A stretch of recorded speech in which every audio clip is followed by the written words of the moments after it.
Ok, giờ làm cơm chiên phải không? Cơm chiên hôm nay cơm chiên. Cơm chiên không biết kêu bằng gì, không biết cơm chiên nói thập cẩm đi. Thập cẩm à, cơm chiên thập cẩm ha. Đúng. Thập cẩm là giống như không phải. Có đập xưởng nè, có tôm nè, Ham luôn á. có ham. Yeah. Rồi có carrot, Lạp xưởng, Chinese sausage, ham, Tôm, tôm, shrimp, rồi rồi carrot, carrots and peas. Củ cà rốt và peas. Dương châu hả? Cái này mua trong cái bịch sẵn cũng có, nó trộn nữa. Không, cái này mình mua về sắc, nguyên củ về nếu sắc. mà mua nguyên củ thì tự sắc được. Okay. So you buy the carrots and chop them up, or you can buy peas in a can, or carrots in a can cũng được. In a bag. Or peas in a bag, right? Frozen peas. Yeah. Frozen peas.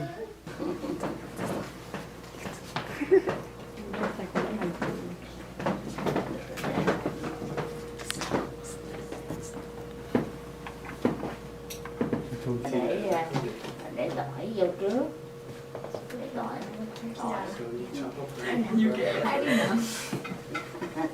Để tỏi ha. Tỏi. Đừng có để cho nó cháy, để cho nó đẹp thôi.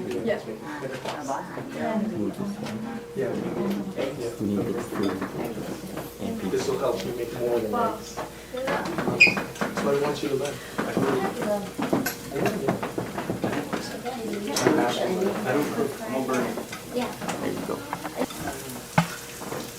Once it starts looking good, you start putting in the sausage, Chinese sausage, right? Đập xưởng ha. Này ham. If you like ham, you can add ham. Yeah. Cái này bà nêm nếm rồi, chả bộ cho mình để xuống đi. Did you see the smell of it? Add a little bit of salt.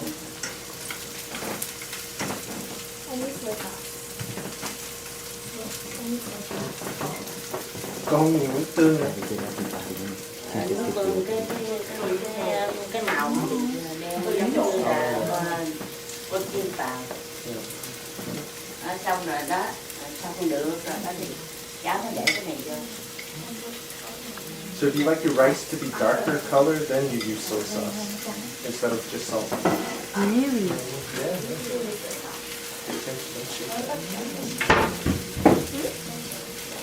Do they have like a different seasoning you put in? Yeah, the camera first.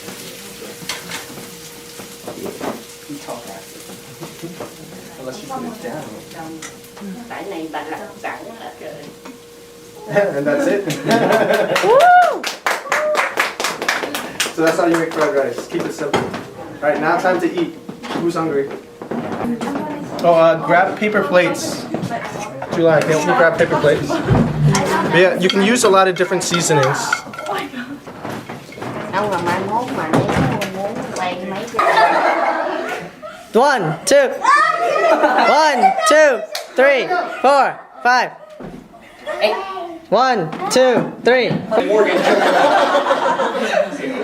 4, 5. 1, 2,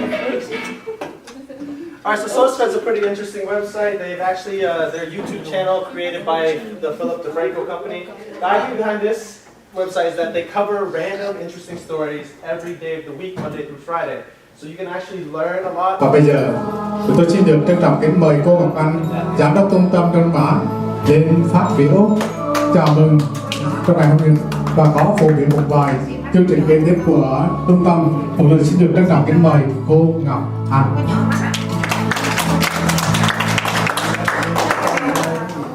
Cảm ơn các bác hôm nay tới cơ quan để có cơ hội cho các cháu với lại các staff của cơ quan được celebrate cái sinh nhật của các bác.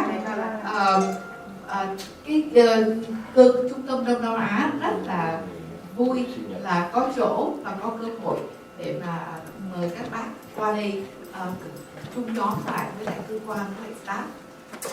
Các bác thấy là mình có rất là nhiều chỗ, nhiều phòng.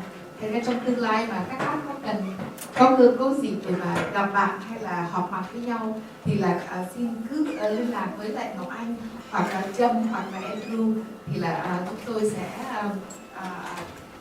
schedule vào cái thời khóa biểu cho các bác nếu mà các bác cần dùng chỗ. Xin các bác nào mà có cái sinh nhật từ tháng 1 đến tháng 4 xin chúc các bác mọi sự thật là như ý, được thật là sức khỏe dồi dào và mọi sự được hạnh phúc. Cảm ơn các bác.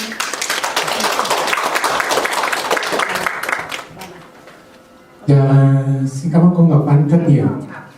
Một phần mà dạy dỗ và nuôi nấng con cháu là của bậc làm cha và làm mẹ.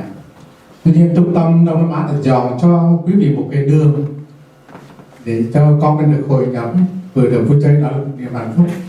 Và còn thêm một cái hạnh phúc của quý bác tham dự hôm nay là có vừa rồi cô Ngọc Anh đã trình bày như vậy đó, là có một cái phạm vi rất là thoải mái để quý vị họp mặt, và đó là một cái tiền đề hết sức là vui mừng. Xin quý vị cho một tràng một tay để chúng ta chúc mừng trung tâm Đông Nam Á.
ngon đấy bởi vậy nếu cái này mới học rồi bây giờ em hát làm sao thì mấy anh chị phải làm như vậy. mà ai làm rật lên như thế đó. Ok. No way. It leads the rest of the dance. Yeah. Dạ thì chị nói hiểu chưa? Bây giờ hãy nghe tôi nói làm sao. Làm y vậy. Nè. Rồi. This is a good exercise. Một con vịt xẻ ra một cái canh. Có một cái canh sao đây được hai cái canh hết vậy? Ôi gì kìa. Tôi đang nói là nghe nói sao làm vậy? Lại à. Lại nha. Tại sao tôi đặt lại ở đây thấy tôi à? Nè. Rồi lại nha. Một con vịt xẻ ra hai cái cánh. Nó kêu rằng cắt cắt cắt cắt cắt cắt. Gặp hồ nước nó bị bẩn. Lúc lên bờ vậy cái cánh cho khô. Một con vịt xẻ ra một cái cánh.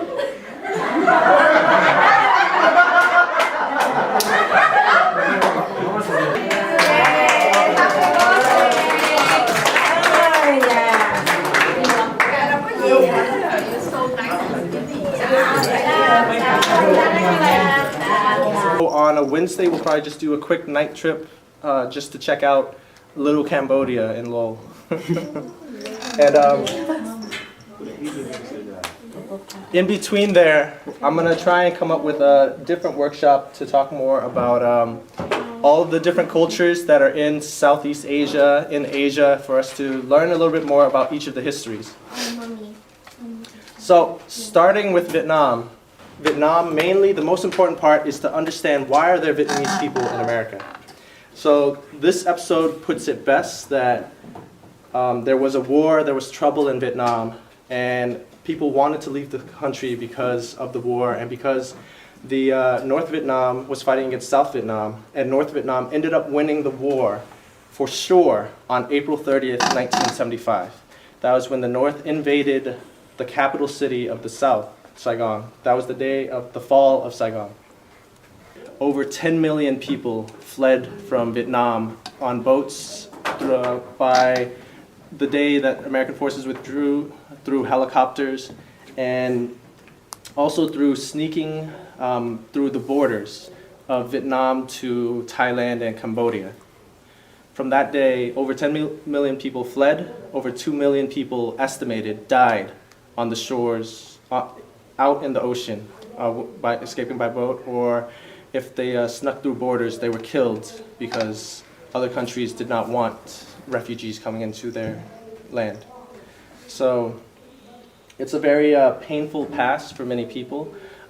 In this movie, VAAW, or Journey from the Fall, they show the flight of one family who the father was part of the South Vietnam Army, and he stayed in Vietnam because he was forced to go to a re-education camp. So in Vietnam, they had re-education camps to put anyone who did not fight for the North, and pretty much tortured and trained them to follow the new government and the new country.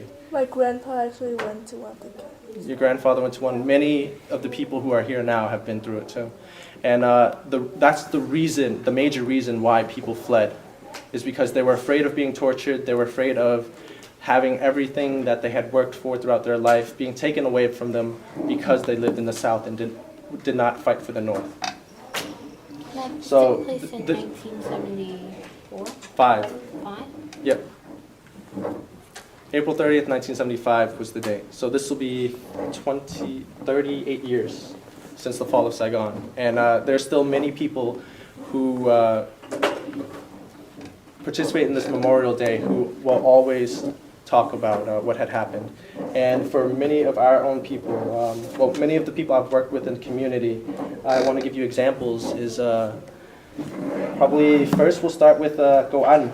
Go An actually, our new executive director, actually escaped from the country on the day that it fell, on April 30th, 1975.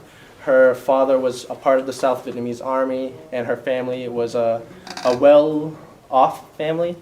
that had supported the American troops and American government and the South Vietnamese government. So at the point when the country fell, she was extremely lucky in being able to secure space on a helicopter and be brought back to America to live because of her family's association in helping the government. So a lot of families that helped the government, South Vietnam and American government, were able to escape, but that's probably a little less than, I think, 100,000 people were brought out by helicopters because the helicopters had to go back and forth before the army infiltrated the city of Saigon and took over. And that's why you see, like in the episode of Hey Arnold, you see that massive group of people go on.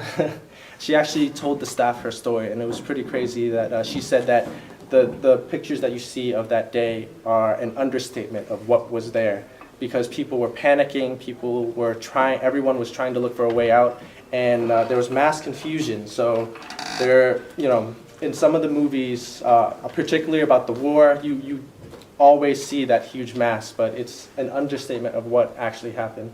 And there were lots of people left behind. So Mr. Huen's story is not a story that is uncommon. It's something that actually happened a lot. Many people gave up their children to let their children come to America. So let's go on the story. My mom's story. My mom, she actually escaped in 1986. She left on a boat, and she actually had to use someone else's name in order to be able to be accepted into a refugee camp in the Philippines. So when you escape on a boat, no one knows where to go. You just go onto the boat and you go. That was the mentality of all of the boat people during that time. My mom's a bit of a special case also because she is the child of a Vietnamese woman and an American soldier. So she faced a lot of different discrimination also within Vietnam herself. And that's why she chose to leave. When she left, she was around 17, 18 years old. Go To Ha, our former executive director, she escaped in 1989. And she said that she had to work for a very long time to escape. She tried to escape 7 times, a little over 7 times. And finally, on the 7th time, they actually made it onto the boat and away from the shore. The first 6 times, they were tricked one time where people took their money and left. And then another time, they always got caught when they got close to the boat and were about to leave. And the one time that she left, she actually managed to escape, but they didn't know what direction their boat was heading into. They ran out of fuel as they were traveling, and they were without food and water for days before they finally landed in Malaysia at a refugee camp, where they were put into a refugee camp because the soldiers saw them and they were afraid of being killed, but luckily they weren't. The current pulled them into shore, and the government of Malaysia allowed them to stay in the camps. And it was, I think, a little over 5 months that she stayed in the refugee camps before she was finally accepted to be sent to America. Go VAAW, we actually had an elder who spoke to us about her experience as a person who helped her family, her husband, and her children to come to America. So her husband and her son managed to make it to America and left her behind. And it was because they didn't have enough money for her to go also, and they did not want her husband to stay behind because he was part of the army and he would be sent to re-education camp where he could die or be tortured and have, you know, extreme postpartum, not postpartum, what is it? There's trauma, extreme trauma, post-traumatic stress disorder. PTSD is a very common disorder among people who have survived through wars and torture. So there's that part. And she talked to us about her experience as someone who was part of a family that supported the South government and having everything taken away from her and having to work from the bottom back up to earn a decent living, and also having discrimination from the government and not receiving support through that. So doing whatever she could. And her husband died in America before she could come here and reunite with him. So that was a very big difficulty for her, always worrying about her husband and son and not receiving any word from them until much, much later on.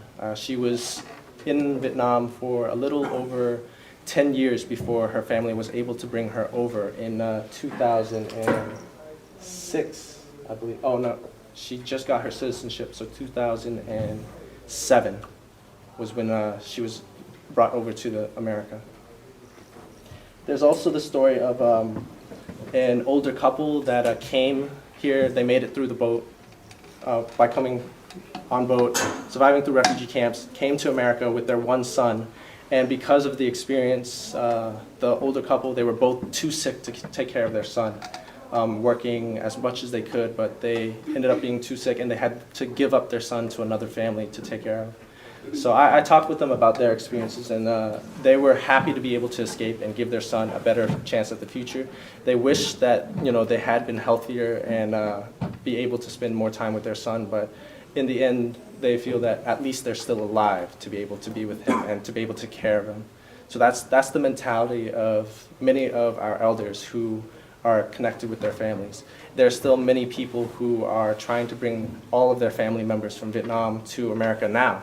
The process has changed. The government in Vietnam has changed somewhat for the better. There's less discrimination against people who escaped from South Vietnam, but it's still a government that's not really well understood by others, and it's a government that many who lived in the South who escaped still fear very much.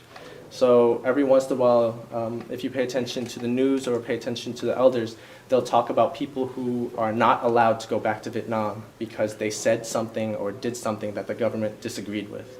And one of the biggest difficulties in working with this population, especially with the older people, is that they're very, very cautious. They're extremely untrusting of people who aren't Vietnamese and of people who are Vietnamese and are from the north. So there's a lot of difficulty and a lot of stigmas when working with this community. So far, any questions from you guys? All right. Lily? The two elders who gave up their son, are they still in touch with him today? Yes, they're still in touch with him and the family. Like they had to give him up, but they made sure to stay in touch. And they don't have any other kids, but they used to come for ESL classes here a few years ago. So I haven't caught up with them lately, but they seem to be doing well. So, but they're very good people. And if you stick around and whenever we have like these parties with the elders, try what I'm hoping to do in the future, hopefully by next month, is to pair a couple of youth with a couple of different elders to help have them share their stories with you, so that we can record it and start doing an oral history. It's an idea that Goan, our executive director, has, and it's something that we want to do to just help all of our youth learn more about the stories of Vietnam and people's experiences in coming here. Because that's a big part of our history, and that's something that many youth don't often hear much about. And for one, it's because for people who are younger, it's a very painful memory for them. And for people who are older, they have a lot of difficulty communicating their story because not everyone can understand it, and not everyone is willing to take that time also to sit down and talk with them about it. So ask your parents. Ask them about the story. It's very interesting. For some of you guys, for your parents, they might be younger and they might not have had to escape by those means. So that's why we have the term "fresh off the boat," VAAWs. That's a common term because back then it was a way of separating who was new to America and who has been here for a long time. Because when Vietnamese people escaped from Vietnam, we didn't just come to America. There's a large population in Sweden, in France, in London, in Canada, and there's also a large population in Mexico. A lot of people are surprised to hear that, but I hear stories all the time of people who go to Chinese restaurants and are surprised to hear Chinese people speaking perfect Spanish, or perfect Spanish to them. I don't know. So that's, huh? It's like proper and formal Spanish. Right. Yeah. And that's why could be why we have a lot of Mexican immigrants working in Asian restaurants. possibly also because it's cheap labor, but some people are cheap. You gotta be absolutely honest. But that's part of the history for you guys to know. So that's the boat people history, and it extends from 1975 all the way until early 1990. After that, many families were sponsored. How do you get sponsored? Well, a family that's been here a long time, they can get U.S. citizenship. Through U.S. citizenship, you're given more opportunities, more government aid, and you're allowed to bring family members from your home country here.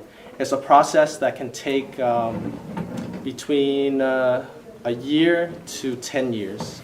So I've worked with a lot of families who are trying to bring who came here, and their older generation, they're seniors, who have been trying to sponsor their kids to come over for 5 to 10 years, and that's how long the process takes for people to immigrate. So that's why you have people in like Mexico who are suffering similar discrimination, similar dreams of wanting to find a better life for their families, jumping the border, because the official process takes so long and you don't know who is coming through the official process either. And that's why you have boat people.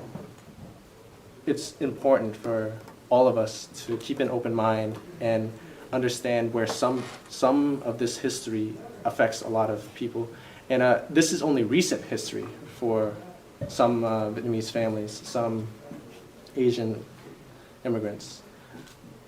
If you look at other people's stories, other groups' stories, so if we talk about slaves in the 1600s, or Native Americans being attacked, raped, pillaged, having their land taken from them, even before that, all of that still exists today, that history that people learn and understand. And you cannot forget your history, and you cannot not learn your history and respect it to prevent similar things from happening again today. There's a video I saw last week of a lot of American people, or white Americans, standing and protesting illegal immigrants. And then a Native American guy comes through and starts yelling at them, saying, "You guys were illegal. I didn't want you here. We didn't want you here." And those protesters started leaving. But see, that goes back to even before slavery. So just remember that history is important, and it's extremely, extremely important for you to learn the history of other cultures, especially since America, for me growing up, I was told America's the melting pot. Like myself, my family, I was born in Florida, lived in Louisiana, and then came and lived up here. And I remember seeing all that. I remember seeing very, very few neighbors who were like me, or like who had a similar background of mine, who could understand where I was coming from. And it wasn't until I moved to Worcester where I started seeing not only Vietnamese people, but Vietnamese people who were mixed because their parents were mixed, and their grandparents, no one knew their grandfather. So my wife, shares a similar background to me, although we come from different areas and very different Vietnamese cultures, since I was born here and she wasn't. So it's just all encompassing. There's a story for everyone, and we're all, still struggling. Learn more about kind of saving yourself from being trapped in the mentality of, I have to do better than this person, and instead work for the betterment of all people. Whew. So, that is close to the end of the workshop. Any questions from you guys?